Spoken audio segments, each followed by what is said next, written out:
اعوذ باللہ من الشیطان الرجیم۔ میں اللہ تعالیٰ کی پناہ مانگتا ہوں شیطان مردود سے۔ وَمَا اخْتَلَفْتُمْ فِيهِ مِنْ شَيْءٍ فَحُكْمُهُ إِلَى اللَّهِ ذَلِكُمُ اللَّهُ رَبِّي عَلَيْهِ تَوَكَّلْتُ وَإِلَيْهِ أُنِيبُ۔ اور تمہارے ہر قسم کے اختلافات کا فیصلہ کرنا اللہ تعالیٰ کے ذمہ ہے۔ وہی اللہ میرا پروردگار ہے، اسی پر میں نے بھروسہ کیا اور اسی کی طرف میں رجوع کرتا ہوں۔ فاطر السماوات والأرض جعل لكم من أنفسكم أزواجا ومن الأنعام أزواجا يذرؤكم فيه ليس كمثله شيء وهو السميع البصير۔ وہ آسمانوں اور زمین کا پیدا کرنے والا ہے۔ اس نے تمہارے لیے تمہاری اپنی ہی جنس میں سے جوڑے پیدا کیے اور اسی طرح جانوروں کے بھی جوڑے بنائے۔ اس طریقے سے وہ تمہیں زمین پر پھیلاتا ہے، کائنات کی کوئی چیز اس کے مشابہ نہیں ہے۔ وہ خوب سننے والا اور خوب دیکھنے والا ہے۔ لَهُ مَقَالِيدُ السَّمَاوَاتِ وَالْأَرْضِ يَبْسُطُ الرِّزْقَ لِمَن يَشَاءُ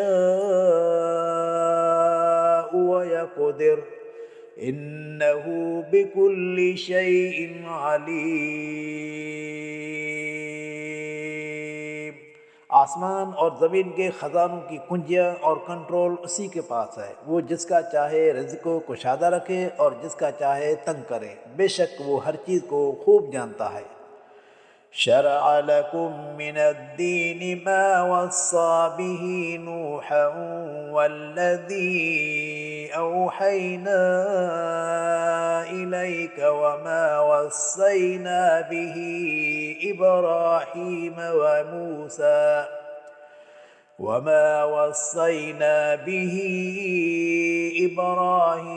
وموسى وعيسى أن أقيموا الدين ولا تتفرقوا فيه كبر على المشركين ما تدعوهم إليه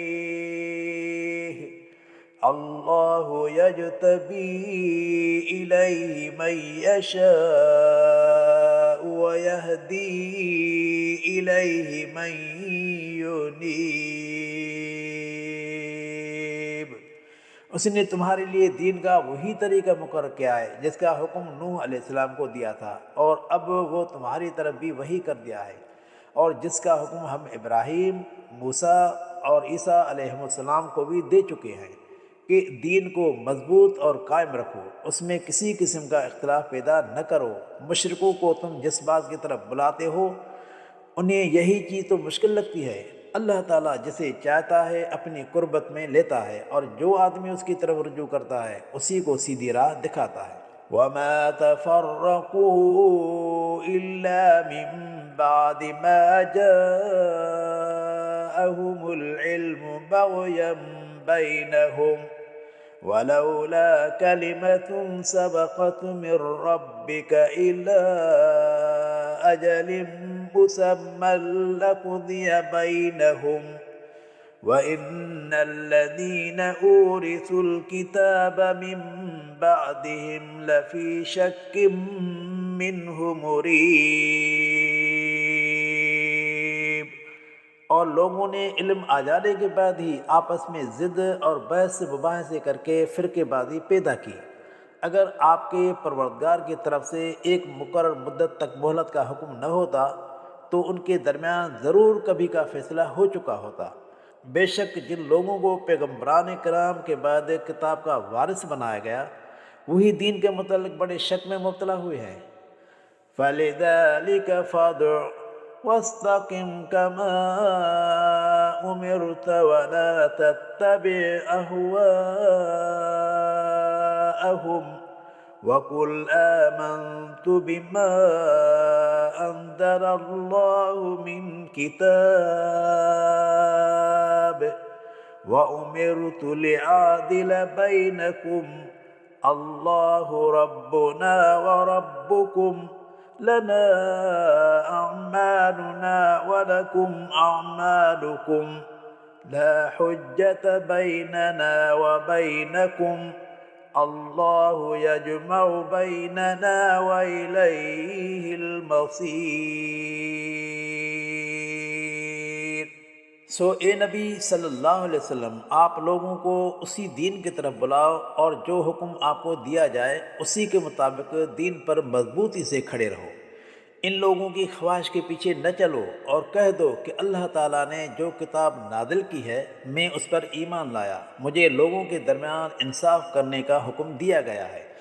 اللہ تعالیٰ ہی ہمارا اور تمہارا پروردگار ہے، ہمارے اعمال ہمارے لیے اور تمہارے اعمال تمہارے لیے، ہمارے اور تمہارے درمیان کوئی تکرار نہیں ہے۔ اللہ تعالیٰ ہمیں ایک جگہ اکٹھا کرے گا اور سب کو اسی کی طرف پلٹنا ہے۔ والذین یحاجون فی اللہ من بعد ما استجیب له حجتهم داحضۃ عند ربهم وعلیہم غضب ولہم عذاب شدید۔ حقیقت یہ ہے کہ دین کو قبول کرنے کے بعد جو لوگ اللہ تعالیٰ کے دین میں جھگڑتے ہیں ان کا یہ جھگڑا اپنے پروردگار کے نزدیک غلط ہے، ان پر اللہ تعالیٰ کا غضب ہے اور ان کے لیے سخت عذاب ہے۔ اللہ الذی انزل الکتاب بالحق والمیزان وما يدريك لعل الساعة قریب۔ وہ اللہ تعالیٰ ہی ہے جس نے کتاب اور انصاف یعنی شریعت کو برحق نازل کیا ہے، تمہیں کیا معلوم کہ شاید قیامت قریب ہی آ پہنچی ہو۔ يستعجل بها الذين لا يؤمنون بها والذين آمنوا مشفقون منها ويعلمون أنها الحق ألا إن الذين يمارون في الساعة لفي ضلال بعيد۔ جو لوگ اس کو مانتے ہی نہیں وہی اس کے آنے کی جلدی مچا رہے ہیں، باقی جو لوگ اس کے آنے پر یقین رکھتے ہیں وہ تو اس سے ڈرتے ہیں کیونکہ انہیں معلوم ہے کہ اس کا آنا برحق ہے۔ خبردار، جو لوگ قیامت کو شک کی نگاہ سے دیکھتے ہیں وہ بڑی گمراہی میں پڑے ہوئے ہیں۔ اللہ لطیف بعبادہ یرزق من یشاء وهو القوی العزیز۔ اللہ تعالیٰ اپنے بندوں پر بے حد نرمی کرنے والا ہے، وہ جسے چاہتا ہے رزق دیتا ہے اور وہی زبردست طاقت والا ہے۔